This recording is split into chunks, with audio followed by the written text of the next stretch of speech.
Hello students, आज हम लोग बात करने जा रहे हैं ग्राफ ऑफ ट्रिग्नोमेट्रिक फंक्शंस के बारे में। ग्राफ ऑफ ट्रिग्नोमेट्रिक फंक्शंस किस तरीके से ड्रॉ किया जाता है एंड ग्राफ को ड्रॉ करने के पहले क्या क्या आपको मालूम होना चाहिए, है ना। ये सारी चीज़ों के बारे में आज हम लोग डिस्कस करेंगे। तो बेसिकली कोई भी फंक्शन हम लोग अगर ले लेते हैं, किसी भी फंक्शन की बात कर रहा हूँ, फंक्शंस टोटल 5 टाइप के होते हैं। इन्वर्स होता है, लॉगरिथमिक होता है, अलजेब्रिक होता है एंड ट्रिग्नोमेट्रिक होता है एंड एक्सपोनेंशियल होता है। ये 5 तरह के फंक्शंस होते हैं। फिर 5 तरह के फंक्शंस की ग्राफ, किसी भी तरह के फंक्शंस की बात कर लीजिए आप, ठीक है। हर एक फंक्शन का ग्राफ एक पर्टिकुलर सिचुएशन में, जब आपको कुछ पर्टिकुलर चीज़ों की जानकारी होती है तो आप बहुत ही आसान तरीके से हर एक टाइप के फंक्शन के ग्राफ को आप ड्रॉ कर सकते हो। फॉर एग्जाम्पल मैं कह ले रहा हूँ कि y=sin x है, ठीक है। y=sin x का ग्राफ किस तरीके से ड्रॉ किया जाएगा। y=sin x का ग्राफ ड्रॉ करने के लिए कुछ बच्चे कहेंगे, है ना, कि इस तरीके से हम लोग ड्रॉ कर सकते हैं कि एक एक वैल्यू ले रहे हैं, राइट। जैसे आपने स्ट्रेट लाइन, मान लीजिए कि आपने जैसे 10th में पढ़ा था, मैं एक रैंडमली यहाँ पे दिखा रहा हूँ। y=2x है कि नहीं। y=2x है, ये क्या होगा, इसका ग्राफ कैसा होगा। तो आपने 10th स्टैंडर्ड तक आपने इस तरीके से काम किया था कि आपने x लिया था, आपने y लिया था, राइट है। यहाँ पे कुछ ऐसा किया था आपने, ये x लिया, ये y लिया। तो जब x का वैल्यू 1 है तो y का वैल्यू 2 है, x का वैल्यू 0 है तो y का वैल्यू 0 है, x का वैल्यू 2 है तो y का वैल्यू 4 है ना। ये इस तरीके से अपनी एक स्ट्रेट लाइन ऐसा ड्रॉ किया था, है ना। ये इस तरह से स्ट्रेट लाइन आया था। एंड देखिए, जब भी स्ट्रेट लाइन आपके पास रहता है तो कोई भी 2 पॉइंट सिर्फ अगर आप निकाल ले रहे हो, ठीक है, एंड 2 पॉइंट को ज्वाइन कर लोगे तो आपके पास स्ट्रेट लाइन मिल जाएगा। लेकिन अगर स्ट्रेट लाइन के अलावा कोई और भी कर्व आ गया, है ना, जैसे यहाँ पे अभी हम लोग जो बात करने जा रहे हैं ट्रिग्नोमेट्रिक फंक्शंस के बारे में, तो ट्रिग्नोमेट्रिक फंक्शंस का जो ग्राफ रहेगा वो स्ट्रेट लाइन के फॉर्मेट में नहीं आने वाला है, ठीक है। तो अगर ये स्ट्रेट लाइन के फॉर्मेट में नहीं आएगा तो किस तरीके से आएगा और किस तरीके से इसको ईजिली हम लोग ड्रॉ कर सकते हैं, हम उसके बारे में डिस्कस करेंगे। अभी कुछ बच्चों के दिमाग में शायद फिर से ये बात आ रही होगी, है ना, कि हम लोग फिर से टेबल ड्रॉ कर सकते हैं, है ना। तो चलिए मैं टेबल से भी बात कर ले रहा हूँ कि टेबल से अगर मैं बात करूं तो किस तरीके से करेंगे। मैं इसको मिटा दे रहा हूं फॉर नाउ एंड अभी sin x की बात करता हूं मैं कि y=sin x की बात कर रहे कोई बच्चे, ठीक है। हमने एक फंक्शन लिया y=sin x, तो मतलब x की किस किस वैल्यू के लिए y का वैल्यू क्या क्या होगा। मतलब इस पे y लेते हो, आप इस पे x लेते हो, ठीक है, एंड y=sin x। मतलब आप एक टेबल बनाओगे पहले, है ना, जो ट्रेडिशनली अब तक करते आ रहे थे।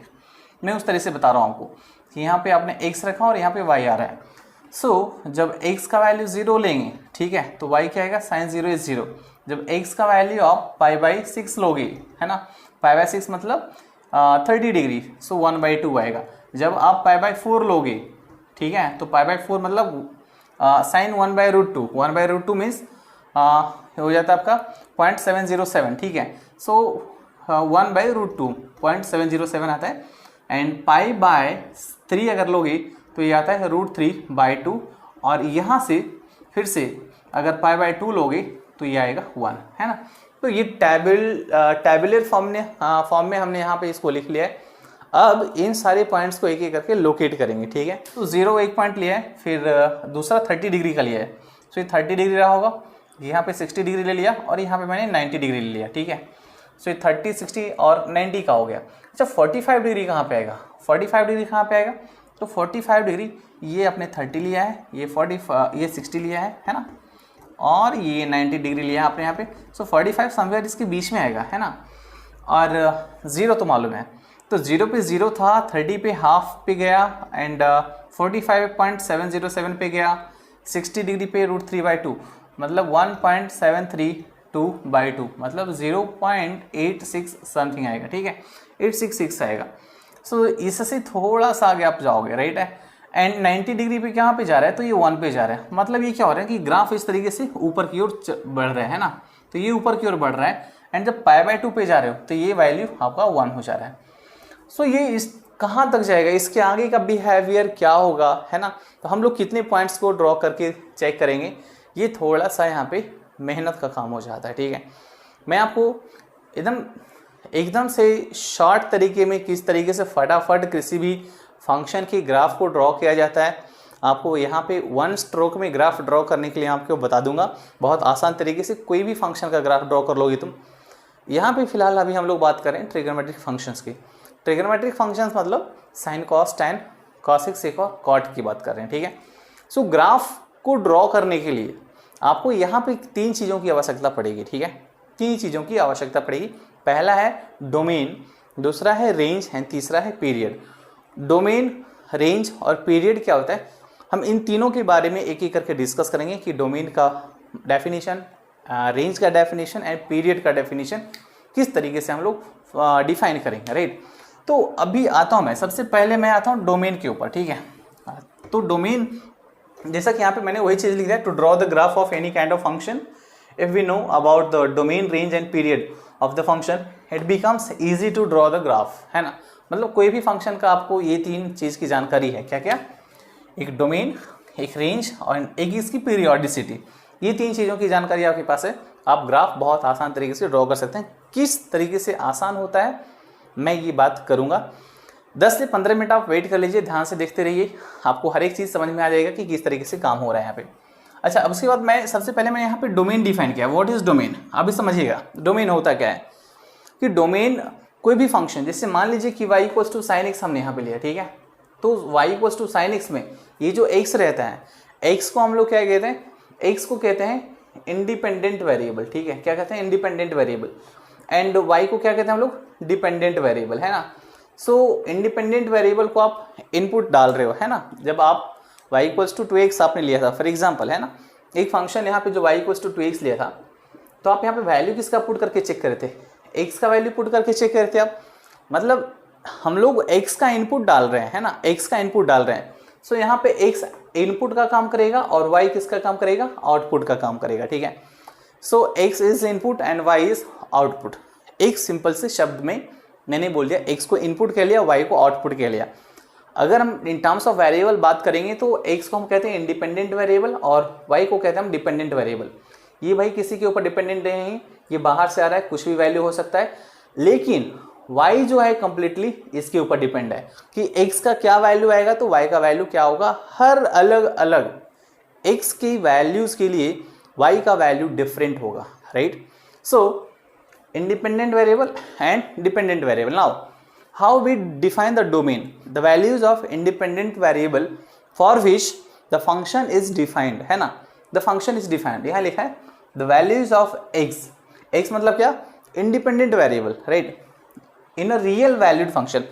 what is real valued function, ठीक है। अभी आप इस चीज़ को, है ना, ध्यान में सिर्फ रखिएगा ये समझ के, रियल वैलिड फंक्शन मतलब वो रियल वैल्यू प्रोड्यूस करने वाला फंक्शन होगा, ठीक है। जब हम लोग फंक्शन के बारे में डिस्कस करेंगे, फंक्शन के टॉपिक में देख सकते हो आप जाकर के वहाँ पे, है ना, कि फंक्शन के टॉपिक में जब पढ़ाया जाता है तो वहाँ पे फंक्शन नहीं, वो रियल फंक्शन के बारे में हम लोग डिस्कस करते हैं। जो भी चीज़ होता है हमारा डोमेन रियल नंबर सिस्टम से रिलेटेड होता है, ओके, उसी में कॉन्फाइन होता है, correct. So the value of x that is independent variable in a real valued function y equals to f of x.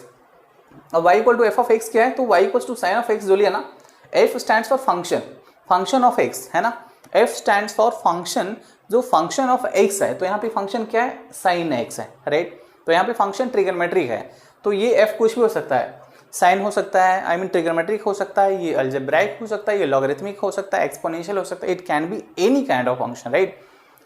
So y equals to f of x for which the function is defined is called as domain। दोबारा, the value of x in a real valued function this for which the function is defined is called as domain। कि x के वो सारे values जिसके corresponding sin x defined रहेगा, है ना, sin x defined रहेगा, उसको हम डोमेन कहेंगे। अब ये सोचो कि देखो डिफाइंड रहेगा, उसको हम डोमेन कहेंगे, तो अब हम ये सोचने की कोशिश करते हैं कि sin x अनडिफाइंड कहाँ पे आ सकता है, राइट है, sin x अनडिफाइंड कहाँ पे आ सकता है। ये अगर आपने सोच लिया तो आपका डोमेन फाइंड आउट हो चुका है sin x का, राइट। किस तरीके से, अभी देखते हैं, जरा यहाँ पे वापस आइएगा। यूनिट सर्कल के बारे में हम लोगों ने डिस्कस किया था बच्चे, राइट। हम लोगों ने यूनिट सर्कल के बारे में डिस्कस किया था, जिसमें आपको ये बताया गया था कि अगर ये यूनिट सर्कल ले रहे हैं हम लोग, ठीक है, ये हमारा एक्स एक्सिस है, ये वाई एक्सिस है, unit circle it means that इसका रेडियस 1 रहेगा, तो ये 1,0 रहेगा, है ना। और ये वाला पॉइंट इसको मैंने ए कह लिया था और इसको बी कह लिया था, ये 0,1 रहेगा और ये वाला इसको ए डैश कह लिया, ठीक है। सो ये -1,0 और ये वाला बी डैश कह लिया, सो 0,-1, राइट है। सो ये इस तरीके से था। और आपको याद होगा कि अगर इस पे कोई भी पॉइंट हमने पी एक्स वाई लिया है ना, और ये एंगल अगर थीटा है तो हमने इसको कैसे लिखा था, cos theta and sine theta, है ना। तो अभी मैं किसकी बात कर रहा हूँ, मैं अभी साइन की बात कर रहा हूँ। किसकी बात कर रहा हूँ, साइन की बात कर रहा हूँ। सो साइन की अगर हम लोग बात कर रहे हैं यहाँ पे कि मान लीजिए sine y equals to sine theta ले लिया, ठीक है, साइन थीटा, राइट। तो साइन थीटा किस तरीके से काम करेगा, y equals to sine theta किस तरीके से यहाँ पे इसका ये फंक्शन का ग्राफ होगा ड्रॉ, ये हम लोग देखते हैं। एंड अच्छा, यहाँ पे क्या थीटा का कोई ऐसा वैल्यू है, थीटा का क्या कोई ऐसा वैल्यू है जिसकी करस्पॉन्डिंग ये अनडिफाइन हो सकता है। अच्छा, साइन थीटा मतलब क्या, साइन थीटा मतलब y, और y मतलब क्या भाई, अच्छा ये x और y। तो ये जो सर्कल है ना बच्चे, ये सर्कल पर जो भी x और y का वैल्यू होगा, सोचना जरा, y का वैल्यू मैक्सिमम कहाँ तक जाएगा, +1 तक जाएगा, एंड मिनिमम कहाँ तक जाएगा, -1 तक जाएगा।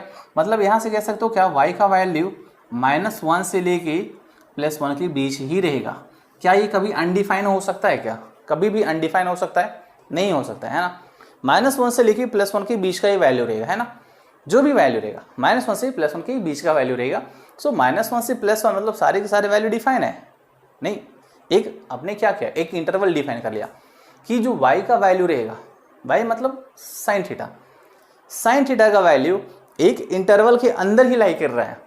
तो ये वैल्यू जो -1 से +1 के बीच का है, आप जान रहे हो, ठीक है, कि नंबर लाइन अगर आप ड्रॉ कर रहे हो, ठीक है, फॉर एग्जांपल ये -1 ले लिया और ये +1 हो गया, अनडिफाइन तो है ना, या तो एक्सट्रीम राइट साइड पे या तो एक्सट्रीम लेफ्ट साइड पे आएगा, है ना, ये अनडिफाइंड नंबर्स होगी। तो यहाँ से यहाँ के बीच का वैल्यू जो भी रहेगा, ये वैल्यू y का वैल्यू होगा, है ना, यहाँ की बात कर रहा हूँ मैं। तो y का वैल्यू -1 से +1 के बीच आ रहा है। आप थीटा का कोई भी वैल्यू ले सकते हो, आप थीटा का कोई भी वैल्यू ले सकते हो, थीटा 0 हो, थीटा 30 हो, थीटा 90 हो, थीटा 180 हो, कुछ भी ले लो आप, ठीक है, कोई भी वैल्यू ले लीजिए बच्चे थीटा का आप, है ना। हर वैल्यू के करस्पॉन्डिंग -1 से लेके +1 के बीच का ही वैल्यू ये सिर्फ प्रोड्यूस करने वाला है ना। सो यहाँ पे हमने ये देख लिया कि साइन थीटा, ये जो साइन थीटा हमने लिखा है कि किसी भी थीटा के वैल्यू के लिए ये अनडिफाइन नहीं होने वाला है। मतलब अगर मैं यहाँ पे लिख लूँ कि थीटा बिलोंग्स टू r, मतलब हर एक रियल वैल्यू ऑफ थीटा के लिए ये फंक्शन डिफाइन होगा, है कि नहीं, हर एक रियल वैल्यू के लिए ये फंक्शन डिफाइन रहेगा। मतलब इसका डोमेन क्या होगा, ऑल रियल नंबर्स होगा, है ना। कोई भी वैल्यू, क्या कोई एक ऐसा वैल्यू मिल रहा है जिसके करस्पॉन्डिंग ये आपको अनडिफाइंड वैल्यू प्रोड्यूस करके देगा, नहीं, आपको नहीं मिलेगा, क्योंकि ये -1 से +1 के बीच का ये वैल्यू प्रोड्यूस करेगा। सो इसका डोमेन हो गया ऑल रियल नंबर, ठीक है, डोमेन क्या हो गया, ऑल रियल नंबर। अब मैं इसके रेंज पे पहले आ जाता हूँ, ठीक है। और रेंज क्या है, रेंज का डेफिनेशन है the output of a function in its domain is called as range, है ना। जो डोमेन डिफाइन किया अभी हम लोगों ने कि किस इंटरवल में ये फंक्शन डिफाइन है, x की किस वैल्यूज के लिए ये फंक्शन डिफाइन है, राइट। अभी इसको मैं जरा सा मिटा रहा हूँ, नहीं नीचे काम कर लेता हूँ, छोड़ो नहीं तो, है ना। x की किस इंटरवल में ये फंक्शन डिफाइन है, तो यहाँ पे देखा, अगर मैं y इक्वल्स टू यहाँ पे साइन थीटा लिया था, मैं दोबारा ले लो साइन थीटा, तो यहाँ पे थीटा बिलोंग्स टू r, मतलब थीटा बिलोंग्स टू r में ये डिफाइंड है।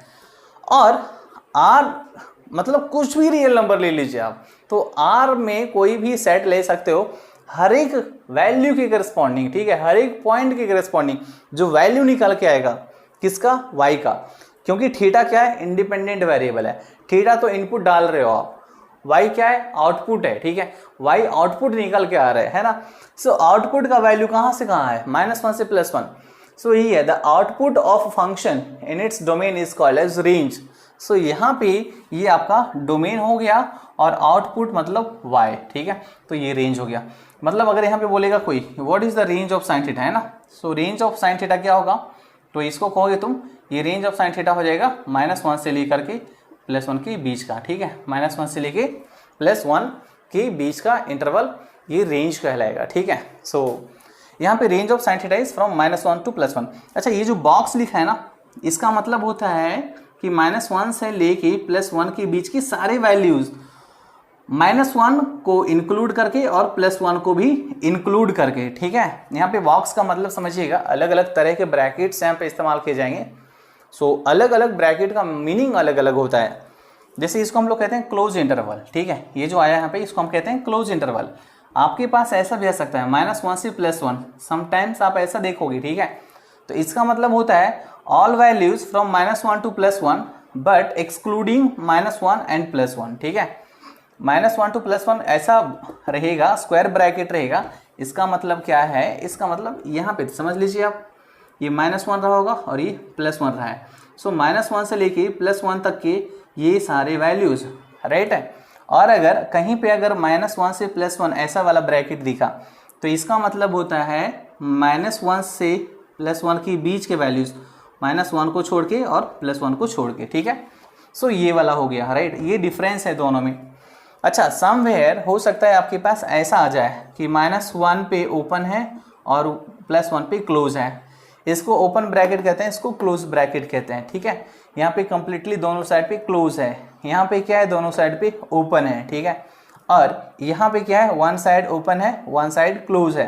सो यहाँ पे कैसे डिफाइन करोगे कि जहाँ पे ओपन है वो वैल्यू को कंसीडर नहीं करोगे और जहाँ पे क्लोज है उस वैल्यू को कंसीडर करोगे। मतलब -1 से लेके +1 तक, लेकिन -1 को छोड़ करके चलेंगे एंड +1 को इंक्लूड करके चलेंगे। उसी तरह से हो सकता है -1 से लेके +1 के बीच आ जाएगा, ठीक है। तो इस केस में क्या करेंगे हम लोग, -1 पे क्लोज है, अच्छा क्लोज है तो इसको पकड़ के चलेंगे और +1 पे ओपन है तो इसको छोड़ के चलेंगे, राइट। तो ये वैल्यूज करेक्ट है। सो इस तरीके से वैल्यूज को लिखने के तरीके होते हैं। यहाँ पे open interval and close interval के बारे में भी आपने सीख लिया, ठीक है। सो डोमेन एंड रेंज हम लोग बेसिकली इसके बारे में डिस्कस कर रहे हैं अभी। सो हमने देखा कि साइन थीटा का डोमेन क्या है, ऑल रियल नंबर है। कॉस थीटा का डोमेन अभी देखते हैं। एंड अच्छा, साइन थीटा का रेंज क्या आया, -1 से लेके +1 के बीच आया। मैं जरा अब कॉस थीटा के डोमेन और रेंज की बात करता हूँ, ठीक है। सो कॉस थीटा के डोमेन और रेंज, कॉस थीटा मतलब क्या भाई, कॉस थीटा मतलब कॉस थीटा किसको हम लोग कहते हैं, एक्स को कहते हैं कॉस थीटा, ठीक है। एक्स को कहते हैं ना कॉस थीटा, नहीं यहाँ पे देखो, एक्स को कॉस थीटा कहते हैं एंड वाई को साइन थीटा कहते हैं, है ना। यहाँ पे हमने लिखा था। सो एक्स को अगर कॉस थीटा हम लोग ले रहे हैं तो एक्स का वैल्यू इस सर्कल पे कहाँ से कहाँ तक लाई करेगा, देखो जरा। मैक्सिमम इस पॉइंट तक जाएगा, है ना, और मिनिमम इस पॉइंट तक आएगा। मतलब यहाँ पे भी अब थीटा का कोई भी वैल्यू ले लो, है ना, थीटा के किसी भी वैल्यू के करस्पॉन्डिंग, थीटा यहाँ पे देखो बढ़ रहा है, ये बढ़ रहा है बढ़ रहा है बढ़ रहा है, कुछ भी हो सकता है, थीटा कितना भी बड़ा हो सकता है, राइट। इन्फिनिटी भी हो सकता है theta, right. Infinite number of revolutions complete करेगा तो इन्फिनिटी आएगा आपका, राइट। सो थीटा के हर एक वैल्यू की करस्पॉन्डिंग ये जो एक्स का वैल्यू है +1 से लेकर -1, मैक्सिमम +1 मिनिमम -1, मैक्सिमम +1 मिनिमम -1। सो यहाँ पे एक्स का वैल्यू -1 से +1 के बीच में आ रहा है, राइट। मतलब यहाँ पे ये क्या हो जाएगा तुम्हारा, ये हो जाएगा डोमेन, और ये क्या हो जाएगा हमारा, ये हो जाएगा रेंज, ठीक है। ये रेंज है, राइट है। यहाँ पे x equals to cos theta, मतलब यहाँ पे आउटपुट क्या आ रहा है, x इज द आउटपुट, है ना, नहीं x is the output. Input क्या डाल रहे हैं, एंगल डाल रहे हैं, क्या डाल रहे हैं हम लोग, एंगल डाल रहे हैं, right. So theta is the input, means theta is the independent variable, right. So independent variable का वो वैल्यू जिसकी करस्पॉन्डिंग कॉस थीटा डिफाइन होगा। और हमने यहाँ पे देखा कि थीटा के हर एक वैल्यू की करस्पॉन्डिंग ये डिफाइन है। मतलब कॉस थीटा का डोमेन क्या हो जाएगा, ऑल रियल नंबर्स हो जाएगा। एंड इसका रेंज, रेंज मतलब आउटपुट, है ना, देखिएगा the output of a function in its domain, right. So output क्या आएगा हमारा, एक्स का वैल्यू, एक्स का वैल्यू -1 से +1, मतलब इसका रेंज भी क्या होगा, -1 से +1। बट यहाँ पे क्या होगा, अच्छा -1 से +1 यहाँ पे दूसरे तरीके से यहाँ पे लिख दिया है। सो इसका मतलब क्या हो गया भाई, कि वही हो जाएगा कि रेंज इज बिलोंग्स टू, है ना, -1 टू +1, दोनों जगह पे क्लोज रहेगा।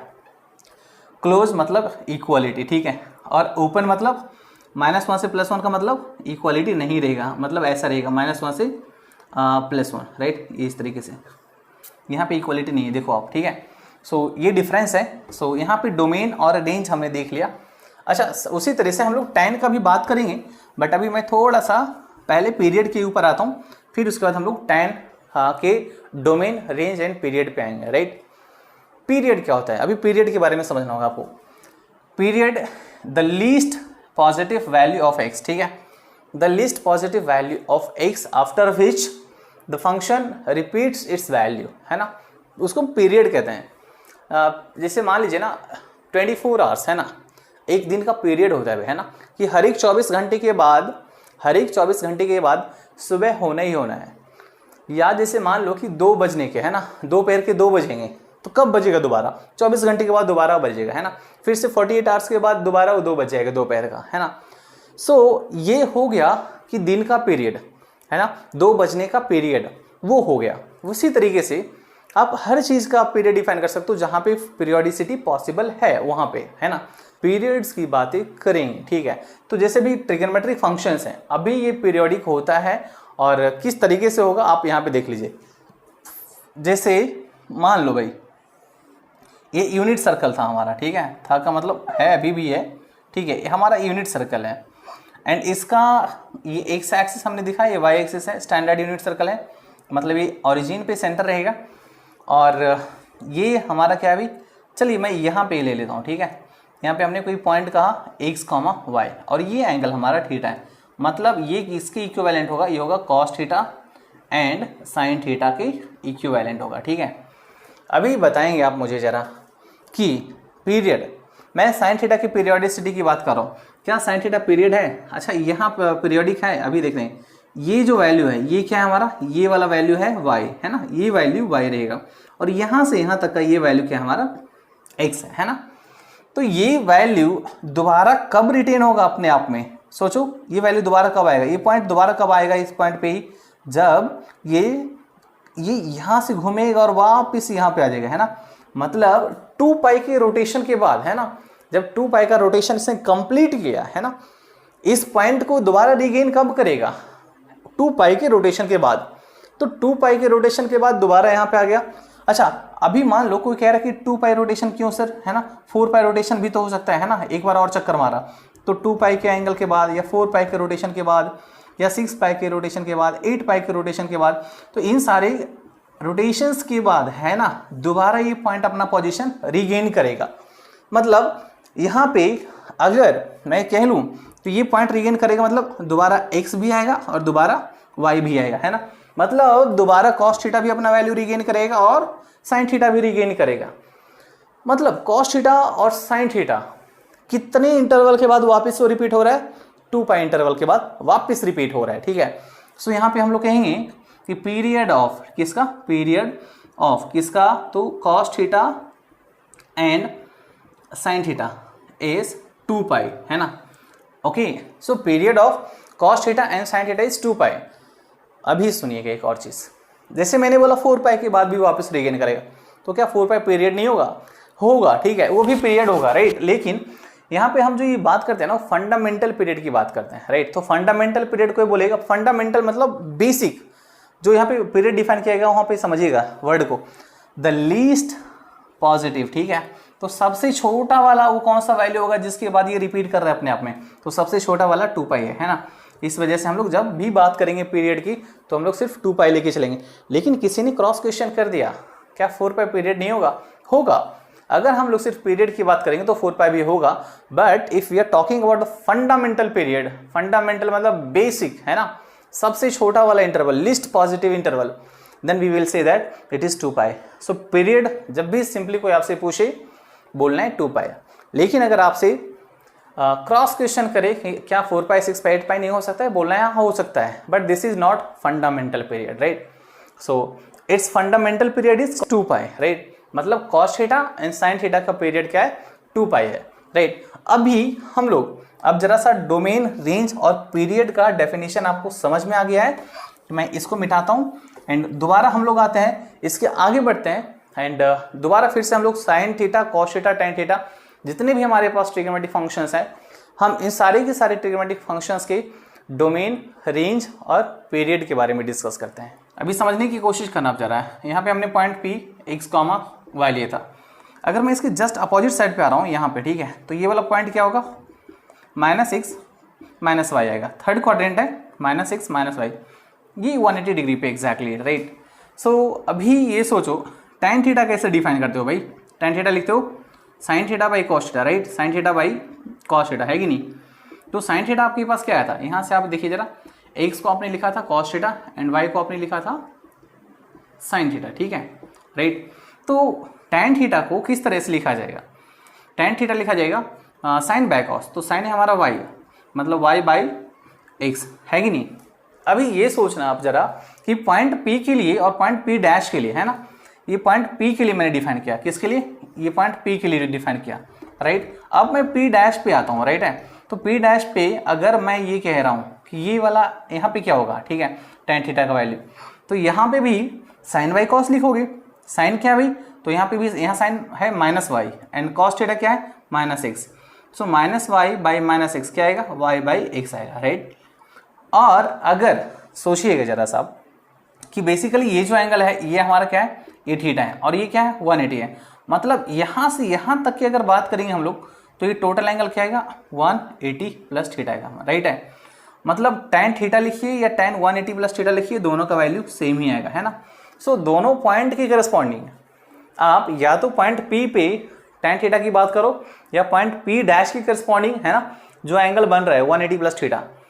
तो यहाँ पे मैं ऐसा लिख सकता हूँ क्या, tan थीटा किसके इक्वल आ रहा है, तो tan 180 plus theta, 180 degree plus theta मतलब tan पाई प्लस थीटा, है कि नहीं, राइट है। मतलब अभी देखो यहाँ पे डेफिनेशन से भी आओ तुम, ठीक है, डेफिनेशन क्या बताया था पीरियड का, द लीस्ट पॉजिटिव वैल्यू, है ना, the least positive value of x after which a function repeats it's value, है ना। सो यहाँ पे देखो tan theta tan pi plus theta के इक्वल हो गया, मतलब थीटा में जब मैंने पाई ऐड किया तो जो वैल्यू आया वो tan थीटा के इक्वल ही आया था, मतलब after pi interval it is repeating itself, right. मतलब यहाँ पे जो पीरियड रहेगा वो क्या होगा, पाई हो जाएगा। अभी देखो ये 180 प्लस पाई 180 प्लस थीटा है, अब वापस मैं इसमें अगर ऐड कर ले रहा हूँ कितना पाई और मतलब 180 डिग्री, तो वापस क्या आएगा, ये आ जाएगा, इसको मैं पाई कर ले रहा हूँ भाई, है ना, पाई प्लस थीटा, तो ये हो जाएगा 2 पाई प्लस थीटा, 2 पाई मतलब ये वाला एंगल, है ना, और थीटा मतलब ये वाला एंगल छोटा वाला, तो वो रिपीट करेगा बार बार, है ना। सो यहाँ पे tan का जो डोमेन है वो क्या आ गया, पाई आ गया, राइट। सो ये लिख लिया पाई। अब समझिएगा कि यहाँ पे कॉसिक जो है ये रिलेशन तो मालूम होगा सारे बच्चों को, कॉसिक थीटा होता है 1 बाई साइन थीटा, तो जब जब साइन थीटा रिपीट करेगा तब तब कॉसिक भी रिपीट करेगा, है ना। मतलब पीरियड की बात कर रहा हूँ मैंने क्या क्या, डोमेन नहीं है भाई, है ना, हमारा पीरियड है ये। सो पीरियड यहाँ पे जिसका 2 पाई, इसका 2 पाई और इसका पाई हो गया, राइट। सो साइन का पीरियड अगर 2 पाई तो कॉसिक का भी पीरियड 2 पाई, राइट। सेक का पीरियड, कॉस का पीरियड 2 पाई तो सेक का भी पीरियड 2 पाई, क्योंकि रेसिप्रोकल है ना। सेक थीटा को आप कैसे लिखते हैं 1 बाई कॉस थीटा लिखते हैं, है ना, और कॉट थीटा को कैसे लिखेंगे 1 बाई tan थीटा। मतलब जब जब tan रिपीट करेगा तब तब कॉट रिपीट करेगा उतने इंटरवल पे, तो कॉट थीटा का भी जो पीरियड रहेगा वो हो जाएगा पाई।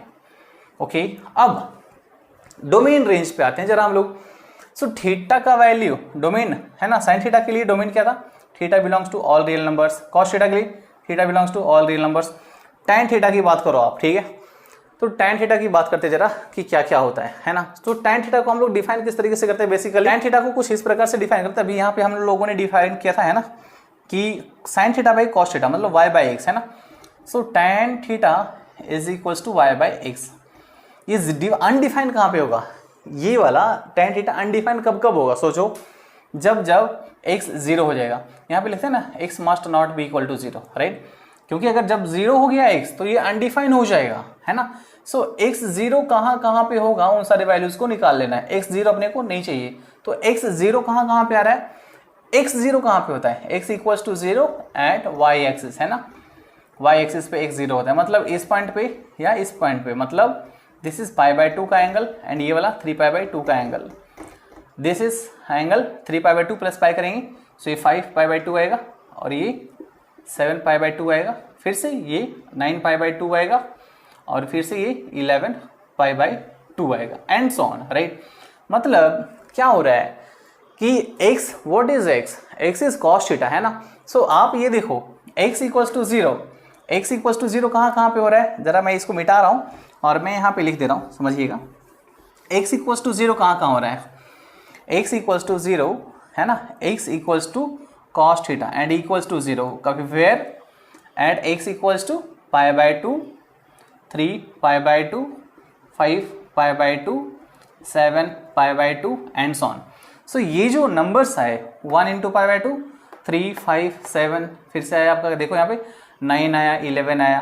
सो यहाँ पे ऐसा कह सकते हैं क्या है ना, थीटा का वैल्यू इन जनरल 2n + 1 π/2, क्योंकि 2n + 1 क्या होता है, ऑड नंबर रिप्रेजेंट करता है and n belongs to z, integer होगा, कुछ भी होगा, ठीक है। सो tan थीटा जब जब है ना x 0 होगा तब ये डिफाइंड नहीं होगा, है ना, मतलब x 0 नहीं होना चाहिए इसके लिए, राइट। मतलब x 0 को अगर हटा लिया गया है ना, तो बाकी के जो आपके पास वैल्यूज बचेंगे है ना, उन सारे वैल्यूज के करस्पॉन्डिंग ये डिफाइन होगा। सिर्फ अनडिफाइंड कहाँ पे होगा, जब x 0 हो जाएगा तब। तो x जहाँ पे ये अनडिफाइंड हो रहा है उन सारे वैल्यूज को निकाल लो, मतलब अपने को वो वैल्यू नहीं चलेगा। सो x इक्वल्स टू 0 नहीं चलेगा। So x not equal to 0 is the domain, है ना, x not equal to 0 is the domain. x not equal to 0 बोलने का मतलब हो गया कि उसको छोड़ के सारे के सारे नंबर्स, राइट, ये हो गया।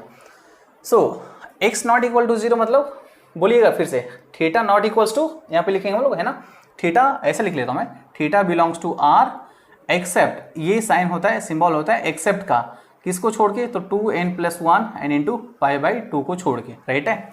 ये कॉसिक थीटा का डोमेन क्या होगा, कॉसिक थीटा कैसे डिफाइन करते हैं आप, 1/sin डिफाइन करते हैं, है ना।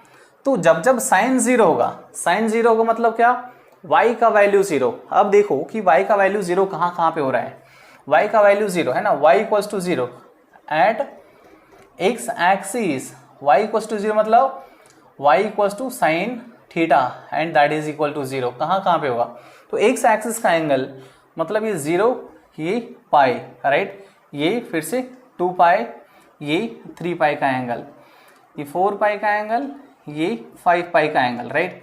सो y equals to sine theta equals to 0 किस किस एंगल पे हो रहा है, सो थीटा इक्वल्स टू 0 पे, पाई पे, 2 पाई, 3 पाई, 4 पाई एंड सो ऑन, राइट। सो इन सारे वैल्यूज पे जब जब थीटा 0 होगा, पाई होगा, 2 पाई होगा, 3 पाई होगा। अच्छा, ये जो मल्टीपल्स आए हैं ना 1, 2, 3, 4, 5 एंड सो ऑन, राइट, ये सारे कैसे नंबर्स हैं, इंटीजर्स तो है ना, राइट।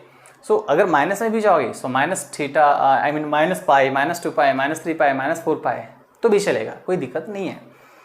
सो ये सारे के सारे वैल्यूज इंटीग्रल मल्टीपल ऑफ पाई हो गए, इंटीग्रल मल्टीपल ऑफ पाई हो गए, मतलब इंटीग्रल मल्टीपल ऑफ पाई को अगर हटा लेंगे आप, ठीक है, जैसे अपने कॉसिक कैसे डिफाइन किया 1/sin थीटा, तो sin थीटा 0 नहीं होना चाहिए, मतलब थीटा ये नहीं होना चाहिए, तो थीटा ये सारे वैल्यूज नहीं होने चाहिए, मतलब इनको छोड़ के सारे रियल नंबर चलेंगे। सो इसका अगर डोमेन डिफाइन करूंगा, so theta belongs to r except, और इसको अगर मैं एक है ना जनरलाइज करके लिखना चाहूँ तो ऐसे लिख सकता हूँ क्या इसको, theta is equals to n pi for n belongs to z, right. ये तो ये किसके लिए हो गया भाई, कि जब साइन थीटा इक्वल्स टू 0 होगा तब ये कंडीशन अप्लाई करेंगे आप, theta equals to n pi, so r except n pi, right. And sec theta मतलब क्या, तो 1/cos थीटा, राइट। तो देखिएगा 1/cos थीटा मतलब वापिस cos थीटा जब जब 0 होगा, ठीक है, तब तब ये अनडिफाइन होगा। तो cos थीटा कहाँ कहाँ पे 0 हुआ था, तो इन सारे वैल्यूज पे, मतलब जो tan का था, देखो भाई अब tan थीटा डिफाइन किए थे, है ना, तो tan थीटा कैसे डिफाइन किए थे, tan theta equals to sin/cos, तो जहाँ जहाँ पे नीचे में cos आ गया मतलब ये tan में आ गया और sec में आ गया, तो ये दोनों का डोमेन सेम हो जाएगा, मतलब जो cos का डोमेन जो tan का डोमेन था वही sec का डोमेन होगा, मतलब theta belongs to r except 2n + 1 मतलब odd multiple of π/2। And cot कैसे डिफाइन किया आपने, सो cot थीटा को लिखा cos theta by sin theta, है ना। So cos theta by sin theta मतलब यहाँ पे ये डिफाइन करने के लिए इसको 0 नहीं होना चाहिए, तो ये 0 नहीं होना चाहिए मतलब वापस, अच्छा cot मतलब cos बाय sin, तो sin 0 नहीं चाहिए, अच्छा वही तो था ना यहाँ पे भी, ये 0 नहीं चाहिए, तो cosec का कहाँ गया भाई, cosec का और cot का इन दोनों का सेम हो जाएगा, so theta belongs to r except n pi, है ना, n पाई, राइट, ये वैल्यू, राइट। सो इसको छोड़ करके सारा वैल्यू चलेगा। अब रेंज पे आओ आप, सो रेंज साइन थीटा का रेंज कहाँ से कहाँ तक था आपको बताया था अभी, है ना, साइन थीटा का रेंज था -1 से +1, राइट, -1 से लेके +1 के बीच, कॉस थीटा का रेंज ये भी था -1 से लेके +1 के बीच। टैन थीटा का रेंज क्या होगा, है ना। टैन थीटा के रेंज के बारे में सोचते हैं जैसा कि टैन थीटा क्या हो सकता है। सो टैन थीटा हमने लिखा साइन बाई कॉस, राइट। सो -1 से -1 से साइन थीटा कहाँ से कहाँ है, -1 से लेके +1 के बीच, है ना। और कॉस थीटा कहाँ से कहाँ है, ये भी -1 से +1 के बीच, राइट। कल को मान लो कि हम थीटा का वैल्यू, है ना, π/2 ले लिए, राइट है। थीटा का वैल्यू π/2 ले लिया भाई, तो साइन π/2 क्या आएगा 1, कॉस π/2 क्या आएगा 0, तो ये हो जाएगा इन्फिनिटी, है ना, राइट। सो अगर मैंने 3π/2 ले लिया तो 3π/2 पे क्या होगा, साइन 3π/2 इज -1, सही है। सो -1 एंड कॉस 3π/2 इज 0, सो ये -∞। सो ये -∞ से लेके +∞ तक के सारे वैल्यूज प्रोड्यूस करेगा, राइट। मतलब इसका आउटपुट क्या आएगा, सारे के सारे रियल नंबर्स आ सकते हैं। मतलब यहाँ पे इसका रेंज क्या हो जाएगा, ऑल रियल नंबर्स, ठीक है, all real numbers, right. Okay, अब कॉसेक थीटा पे आओ, तो कॉसेक थीटा के बारे में हम लोग क्या कमेंट करेंगे भाई। कॉसेक थीटा आपने लिखा है 1/sin थीटा, राइट है। और साइन थीटा का मतलब क्या है, साइन थीटा का रेंज कहाँ से कहाँ तक था ये समझने की कोशिश करो तुम भाई, है ना। साइन थीटा का रेंज था तुम्हारा -1 से लेके +1 के बीच, राइट। सो अगर मैं इसका रेसिप्रोकल ले लेता हूँ, इसका रेसिप्रोकल ले लेता हूँ, ठीक है, तो साइन थीटा का रेसिप्रोकल मतलब 1/sin थीटा, है ना। तो आपको ये मालूम होगा कि जब रेसिप्रोकल लेते हैं ना तो ये साइन है उल्टा हो जाता है। अभी ये ऐसा हो जाएगा बेटा, ठीक है। अब कि किस तरीके से होता मैं आपको समझा दे रहा हूँ। जैसे मान लीजिए 2 इज लेस देन 3 है, सही बात है, लेकिन अगर उसका उल्टा ले रहा हूँ तो 1/2 विल बी ग्रेटर देन 1/3 होता है, ठीक है। ये जादू होता है एक मैथमेटिक्स में, ठीक है। जादू कुछ नहीं होता है, प्रैक्टिकली कॉमन सेंस लगाएंगे आपको तुरंत समझ में आ जाएगा, ठीक है, कि 1/2 इज ग्रेटर देन 1/3 होगा, राइट है। सो उसी तरीके से अगर साइन थीटा का रेंज -1 से +1 के बीच है, सो 1/sin थीटा का रेंज क्या होगा, तो जब इसका रेसिप्रोकल लूंगा तो ये साइन का जो डायरेक्शन है वो चेंज हो जाएगा, इनइक्वालिटी साइन चेंज हो जाएगा। जहां पे ये लेस देन इक्वल टू था, अभी यहाँ पे ग्रेटर देन इक्वल टू हो गया, राइट है। और यहाँ पे लेस देन इक्वल टू, यहाँ पे भी ग्रेटर देन इक्वल टू हो गया। सो 1/sin थीटा मतलब cosec theta, this is cosec theta. So cosec theta का वैल्यू कहाँ से कहाँ, सो यहाँ से यहाँ तक, ठीक है। मतलब क्या है भाई कि कॉसेक थीटा 1 से बड़ा होगा और -1 से छोटा होगा, ठीक है। यहाँ पे लिख रहा है -1 से छोटा और 1 से बड़ा होगा। सो आप ऐसे लिख लीजिए, इसका जो रेंज होगा, है ना, कॉसेक थीटा कहाँ से कहाँ होगा भाई,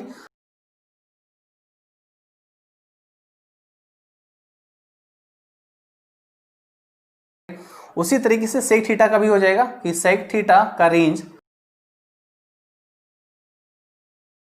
एंड कॉट थीटा, जब टैन थीटा का ऑल रियल नंबर तो कॉट थीटा का भी ऑल रियल नंबर, ठीक है। सो आज आपने यहाँ पे डोमेन, रेंज एंड पीरियड के बारे में सीखा है।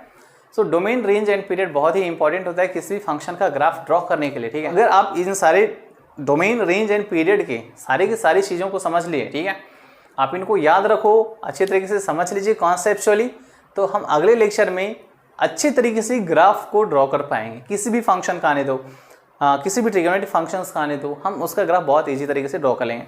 So domain, range and period, ये 3 चीज़ ग्राफ ड्रॉ करने में बहुत इस्तेमाल में आएगा। किस तरीके से इसका इस्तेमाल करेंगे हम लोग वहाँ पे दोबारा डिस्कस करेंगे एंड उसके बाद हम लोग ग्राफ ड्रॉ करेंगे, ठीक है। सो आज मैं यहाँ पे स्टॉप करता हूँ लेक्चर एंड नेक्स्ट लेक्चर हम लोग मिलेंगे ग्राफ ड्राइंग के साथ में।